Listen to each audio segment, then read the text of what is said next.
They say the screams could be heard for miles, not whispered later by frightened peasants, not exaggerated by enemies, but carried openly through the summer air of 1462, rolling across valleys and forests like a warning meant for anyone who thought power was measured only in numbers, steel, or banners, and you are there in that moment, not as a king or chronicler or legend, but as an ordinary Ottoman soldier, marching with what you believe is the most powerful army the world has ever seen.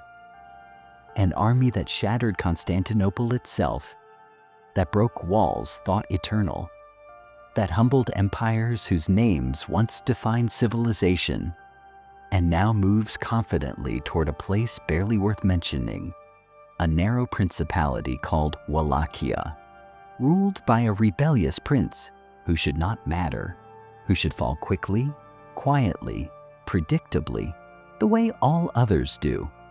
Except something feels wrong long before you see anything at all, because war has a smell, and this is not the sharp metallic scent of blood or the smoke of burned villages.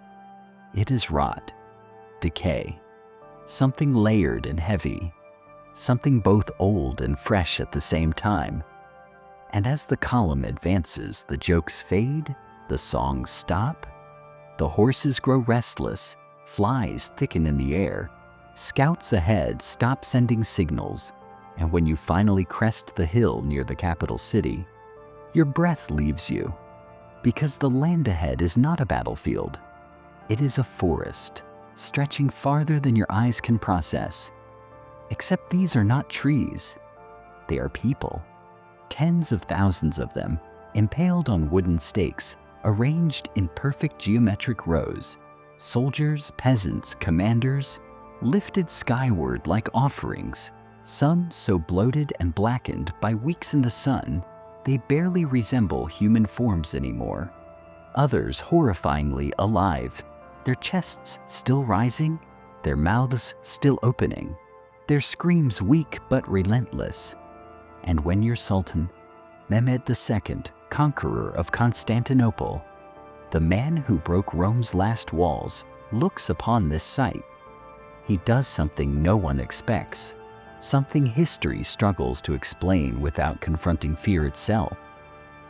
He orders the army to turn around, because this is not madness, it is strategy, cold, deliberate, and horrifyingly effective. And the lie about Vlad the Impaler is not that he was cruel, but that cruelty was the point, because cruelty was only the tool, and the real weapon was what he did to the human mind. To understand how one man reached this point, how terror became his language and fear his currency, you must go back not to a battlefield, but to a palace, not to a war council, but to a childhood. Because monsters are rarely born, they are constructed piece by piece, by systems that reward pain and punish mercy.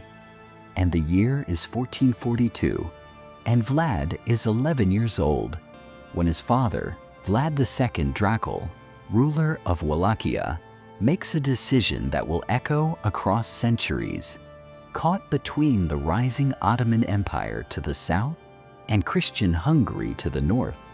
Knowing that one wrong move means annihilation, he strikes a bargain with Sultan Mehmed II, a bargain so common in medieval politics that history barely pauses to question it, trading his two youngest sons as hostages, living insurance policies to guarantee his loyalty. And young Vlad is taken from his homeland, not in chains, but in silk, escorted into the heart of the Ottoman Empire, delivered not to a dungeon, but to the court, where he is fed, clothed, educated, trained, and watched, constantly watched, because this is not mercy, it is leverage. On the surface, Vlad's captivity looks almost enviable. Fine clothes, tutors, military training, exposure to one of the most sophisticated imperial systems on earth. He learns Turkish, Arabic, philosophy, mathematics, court etiquette, Islamic theology, the Quran, everything required to mold future administrators of empire. But what the Chronicles rarely dwell on is what he sees alongside that education, because Ottoman rule does not rely on illusion, it relies on demonstration. Public executions staged not to punish individuals, but to instruct populations. Punishments designed not to end life quickly, but to maximize visibility and memory. And Vlad watches men flayed, impaled, decapitated, not hidden away but displayed, turning suffering into spectacle, fear into policy. And while his younger brother Radu adapts, even thrives, forming bonds with the Sultan's son Mehmed, internalizing the logic of empire, Vlad resists, and resistance in a system built on obedience is not tolerated. And though Ottoman records are careful and restrained, they tell us enough to know that Vlad was punished repeatedly, isolated, humiliated, possibly tortured, powerless for years, learning a lesson that would shape everything to come. That terror governs more effectively than law, and that fear, applied precisely, can replace loyalty entirely.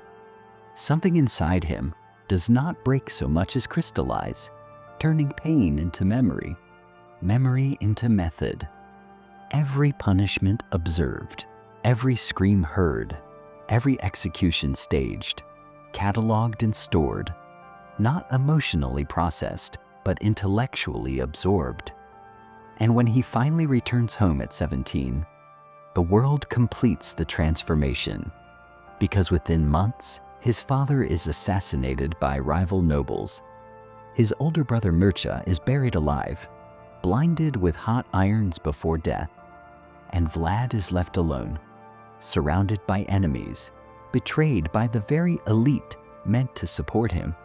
And in that moment, something fundamental locks into place, because revenge alone is not enough. Revenge is emotional, temporary, but control is permanent, and Vlad will not simply punish, he will redesign society itself. For years he lives in exile, watching, waiting, learning, studying military tactics, political maneuvering, alliances, weaknesses, and in 1456, with Hungarian backing, he seizes the Wallachian throne, and the transformation becomes visible, because his coronation feast is not a celebration, it is an audit.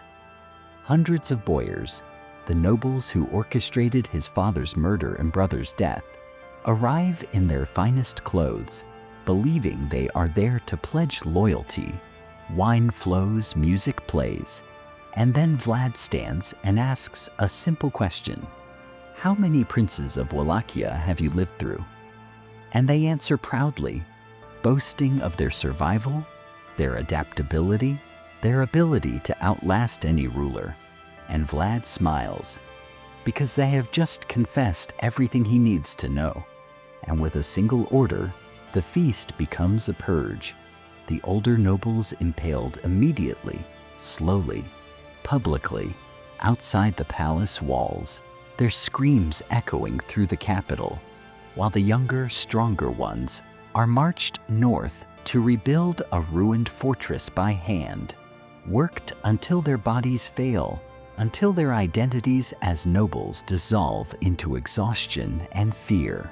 And when it is over, the old power structure is gone, replaced by men who owe everything to Vlad and fear him absolutely.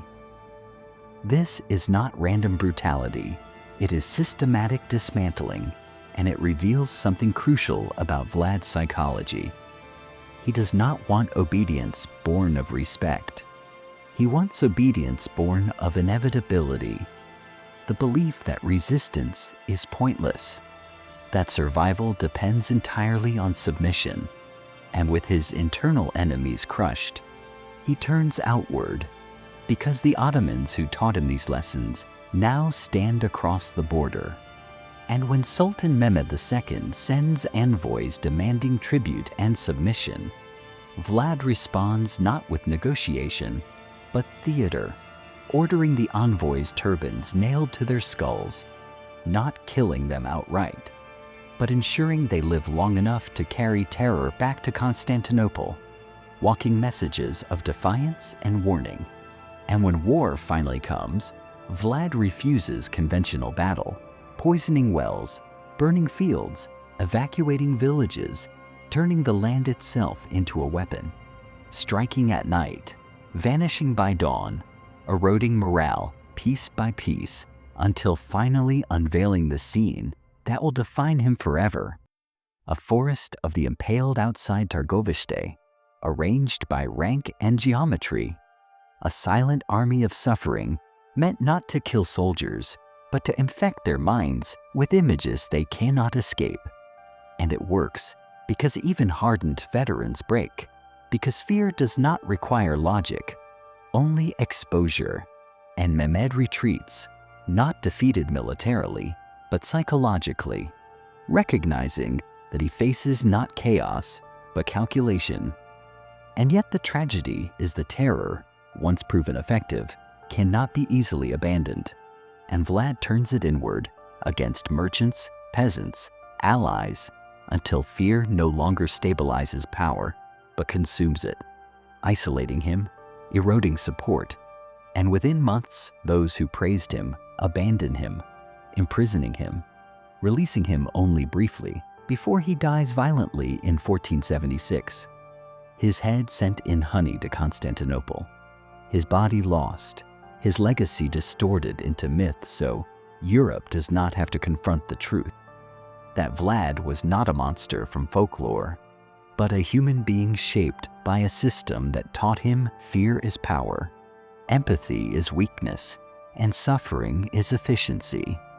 And that is the most disturbing lesson of all, because what he proved is not merely that empires can be turned back by terror, but that humanity is capable of designing horrors that work with terrifying precision.